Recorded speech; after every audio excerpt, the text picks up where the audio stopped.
tudo bem? Seja bem-vindo ao podcast da Prevermed. Estamos muito felizes em te ter por aqui. Eu me chamo Gustavo, sou especialista em marketing e hoje nós abordaremos um assunto que está em pauta este mês, que é o Setembro Amarelo, sobre a valorização da vida. E para responder às nossas dúvidas, temos a nossa convidada, Fernanda, que é a psicóloga clínica. Mas antes, peço que nos sigam nas redes sociais, Instagram, @prevermed.saúde. Também temos o nosso LinkedIn, Facebook e YouTube, que é a Prevermed Centro Médico. E além disso, temos o nosso site, www.prevermed.com.br. Bom, agora vamos começar nosso bate-papo. Seja bem-vinda, Fernanda. Olá, é um grande prazer estar aqui com vocês hoje. Muito obrigada pelo convite, sempre com a parceria aqui da Prevermed. Falar sobre esse assunto, Gustavo, é um tema muito importante, muito relevante. E ainda bem que temos a questão do setembro agora, entrando esse mês, para que a gente possa falar sobre esse tema. Para quem não me conhece, eu sou a Fernanda, psicóloga clínica, cuido da saúde mental, tanto dos funcionários aqui da Prever, como também dos pacientes, que aqui procuram. Legal, Fernanda. Entrando no assunto que está em pauta, muitas pessoas elas não querem tocar no assunto, doutora? Por acharem desnecessário. Mas falar sobre esse mês, de Setembro Amarelo, é importante, já que são registrados, em média, mais de 12 mil suicídios todos os anos no Brasil e mais de 1 milhão no mundo. Afinal de contas, doutora Fernanda, o que é o Setembro Amarelo? Você pode explicar pra gente? Realmente, esses dados são dados muito tristes de se passar, Eu vejo que a cada ano isso só tem aumentado. Para você ter uma ideia, Gustavo, entre os jovens de 15 e 19 anos, o suicídio ele é considerado a segunda causa principal de morte.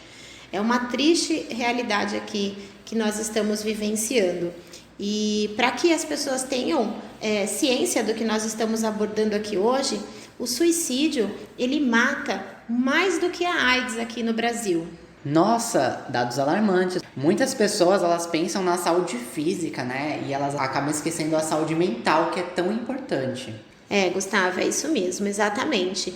E pensar que a questão da saúde, ela começa na cabeça, Então, muitas pessoas cuidam realmente da parte da saúde física, da saúde da alimentação e acabam esquecendo dessa questão do emocional, do mental.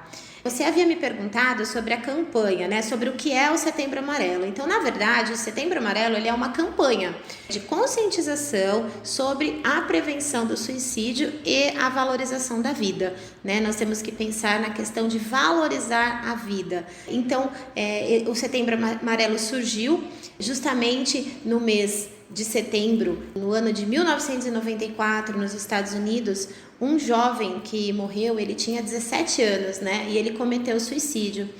E esse jovem que cometeu suicídio, ele tinha um Mustang, E o Mustang dele era amarelo.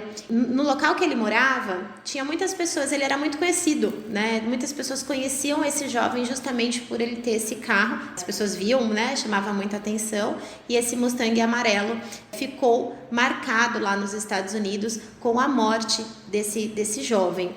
Com a morte dele, o suicídio que ele cometeu, os seus pais, os seus amigos, eles distribuíram cartões amarrados em fitas amarelas. Nesses cartões que estavam nas fitas, existiam algumas frases de apoio para que as pessoas pudessem enfrentar problemas emocionais.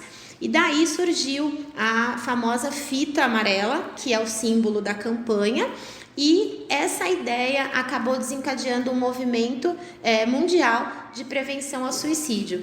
E até hoje, desde 94, é usado na campanha a fita amarela. Aqui no Brasil, Gustavo, em 2015 que a campanha começou a ser popularizada. E aí começou a discussão, e a identificar sinais de alerta nas pessoas que estavam enfrentando algum problema emocional, para que as pessoas pudessem ajudar, identificar e tudo mais. Esse assunto aqui ele é bem atual, Vários indivíduos, inclusive, querem se distanciar do tema.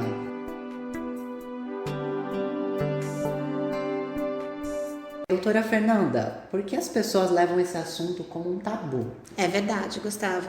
Infelizmente, ainda hoje, nos anos atuais, o assunto ainda é um tabu. Um tabu entre as famílias, um tabu nas mídias, um tabu na sociedade em geral. Já que a maioria dos casos, eles são abafados, as pessoas evitam falar sobre isso. E justamente a questão de ser abafado, dessa evitação, acarreta a falta de informação sobre esse assunto. O que acontece? Falta de informação, aumento no número de ocorrências. E é exatamente isso que é a importância da campanha. A importância da campanha é necessário expor cada vez mais o tema para que quanto mais pessoas souberem ter informações, ficarem atentas a qualquer sinal que possa surgir em alguém próximo, para que possa prevenir que o pior aconteça. Né? Então, essa questão de abordar as questões com relação à saúde mental, ela tem que ser quebrada, o tabu que existe sobre isso. Eu penso que entende-se como um tabu uma vez que as pessoas se sentem expostas, as pessoas elas têm que falar dos próprios conflitos internos e elas não sentem-se confortáveis por isso. Então, quanto mais informação as pessoas tiverem, mais fácil de identificar o que está acontecendo ao seu redor e mais fácil de lidar com esse assunto. Eu acredito que é exatamente isso que nós temos que fazer e é o que nós estamos fazendo aqui nesse momento. Abordar a questão, tentar tratar, né? E identificar. A principal questão é identificar o que está acontecendo ao seu redor e também com as pessoas que estão ao seu redor. Essa é a principal parte.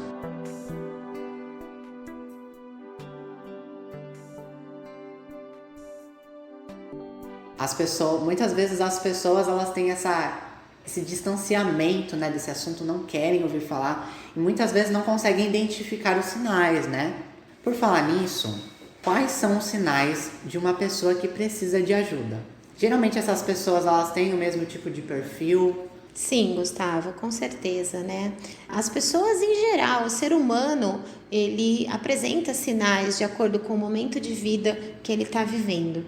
Essas pessoas que elas estão em risco de atentar contra a própria vida, elas exibem alguns sinais sim. Para a maioria das pessoas que não estão enfrentando esses problemas, esses sinais eles podem parecer irrelevantes, as pessoas não levam muito a sério.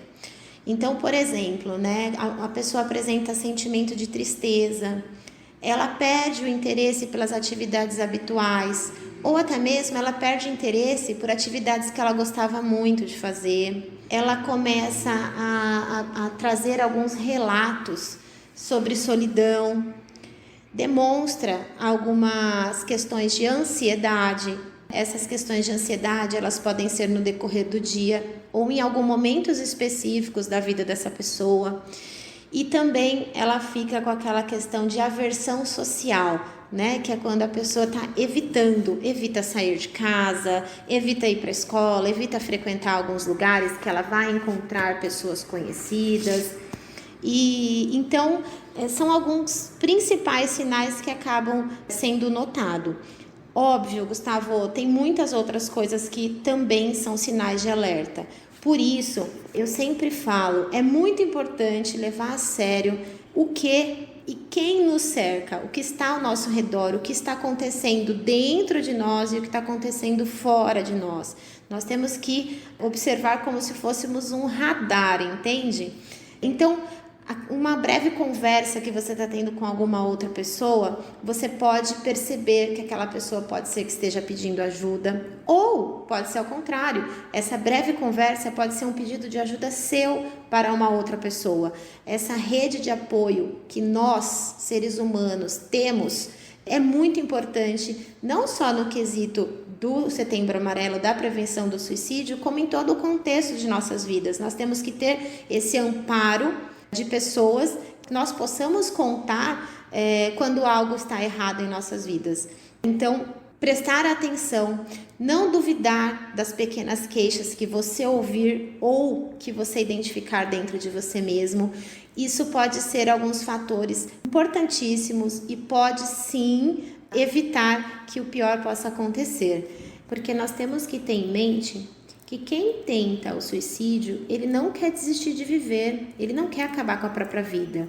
Na verdade, ele quer se livrar da dor e dos problemas que ele está enfrentando naquele momento.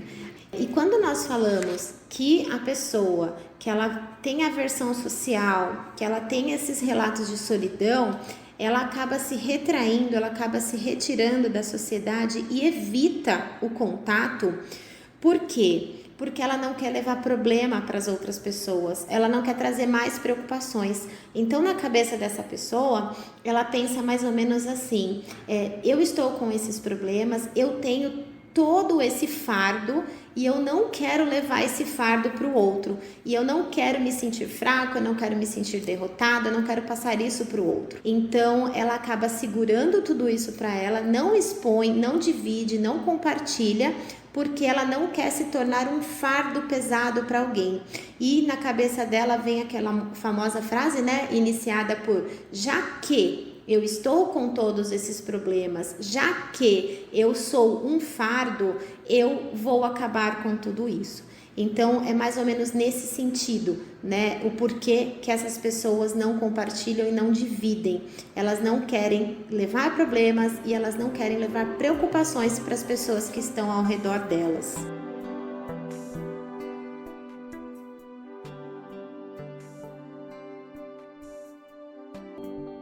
É por isso que é muito importante para quem está nos ouvindo agora, que se tiver esses sinais, que procure ajuda, né?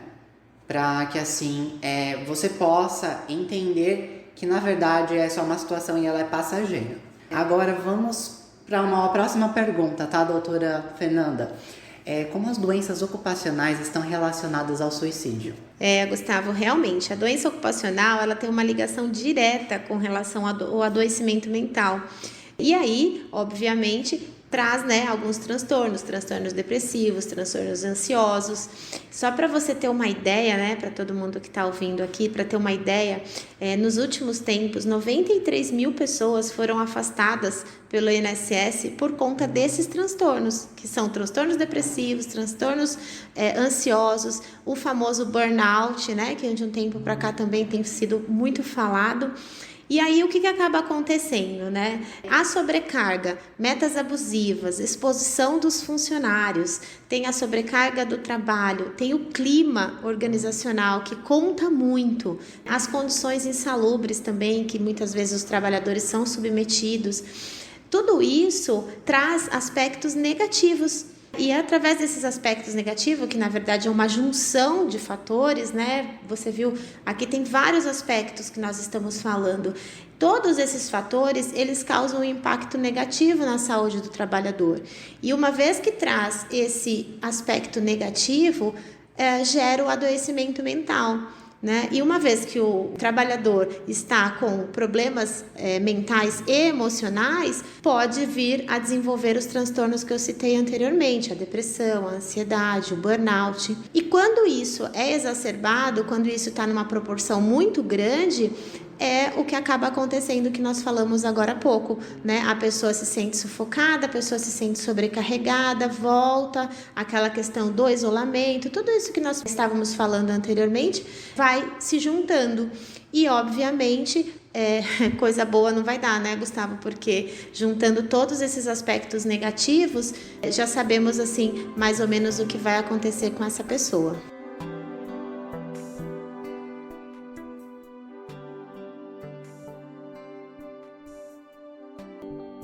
É uma junção de coisas, né, que fazem com que essa pessoa, ela desenvolva algum tipo de transtorno, até ter esse pensamento, né, de tirar a própria vida, o que é muito problemático. Nesse caso, de uma pessoa que ela passa por todo esse tipo de problema, essa carga pesada, quem ela deve recorrer, doutora Fernanda?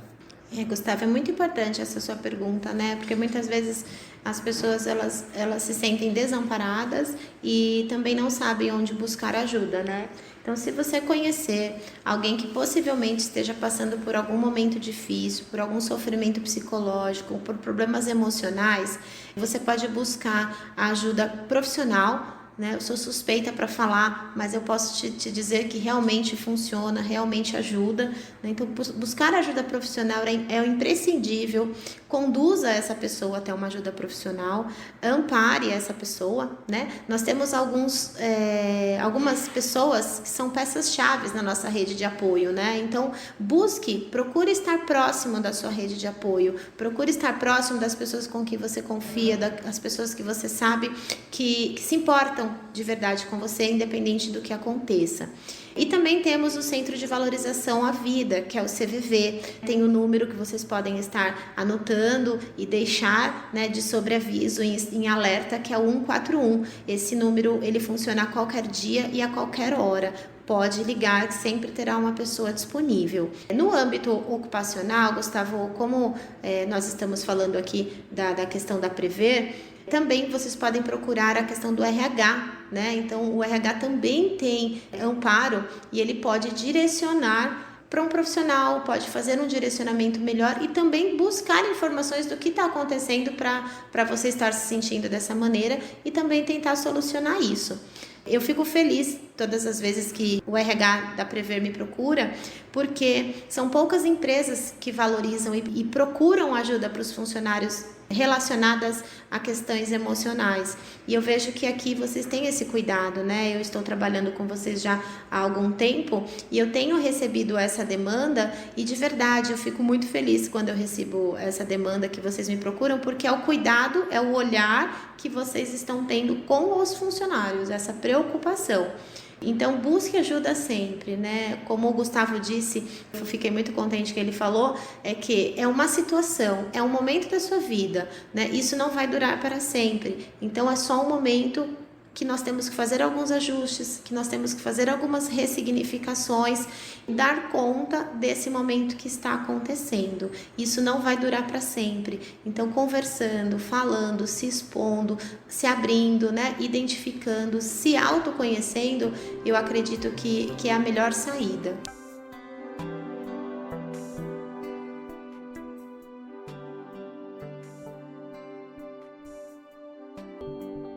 Para finalizar essa conversa, como a Prever e as empresas elas podem trabalhar em cima desse assunto? As empresas elas devem observar melhor, passar a entender a importância de cuidar da saúde mental do seu colaborador. Eu penso que um funcionário que está com uma qualidade de saúde mental positiva, que está com uma saúde mental boa, é um funcionário que vai ter um rendimento melhor, é um funcionário que vai estar mais contente e, obviamente, ele vai ser mais produtivo, né? É um funcionário que vai ter mais concentração no trabalho, uma interação melhor com a sua equipe.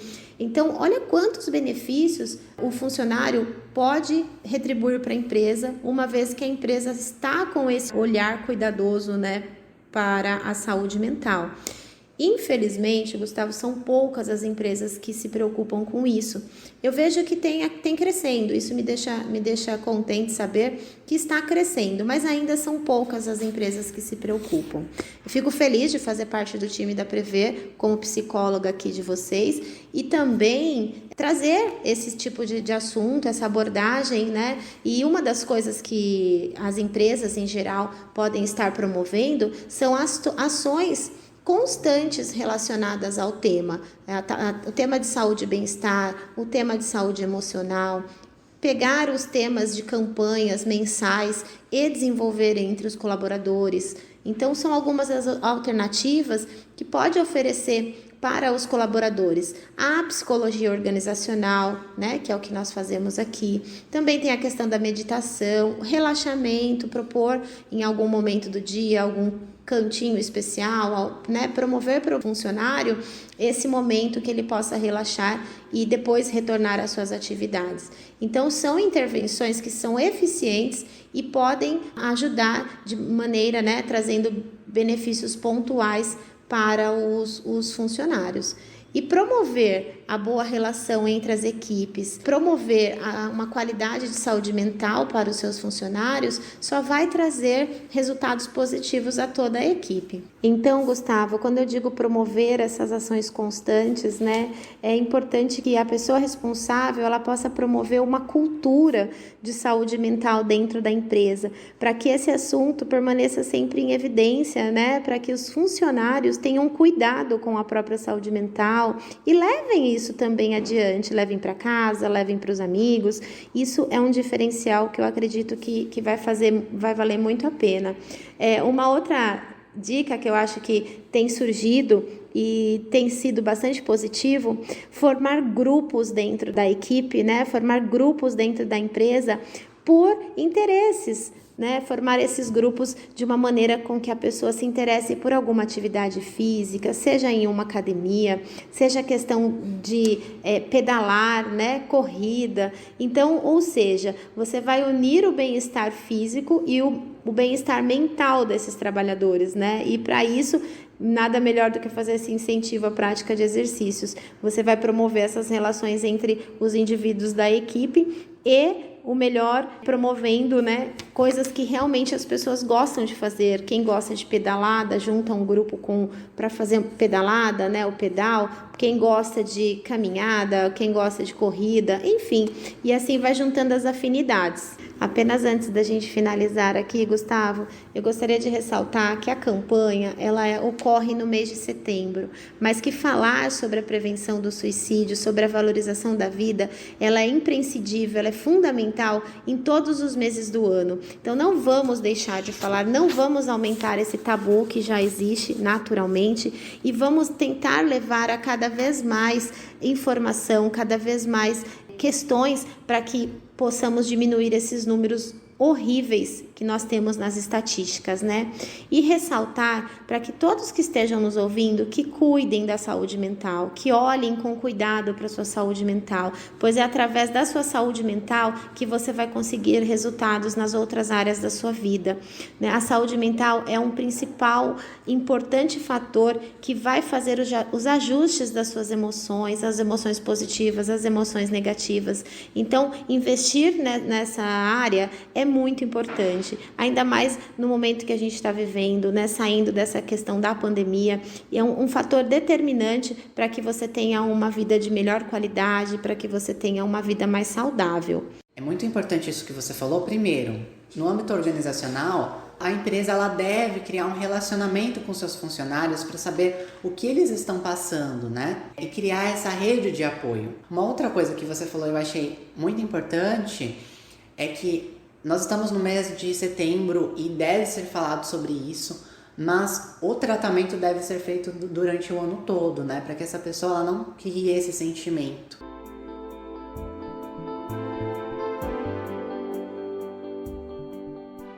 Bom, doutora Fernanda, muito obrigado por trazer tantas informações importantes e venha mais vezes. Imagina, Gustavo, eu que agradeço imensamente. E eu agradeço muito quem esteve acompanhando aqui conosco até o final a nossa conversa, que estiveram aqui conosco. Obrigada, Gustavo.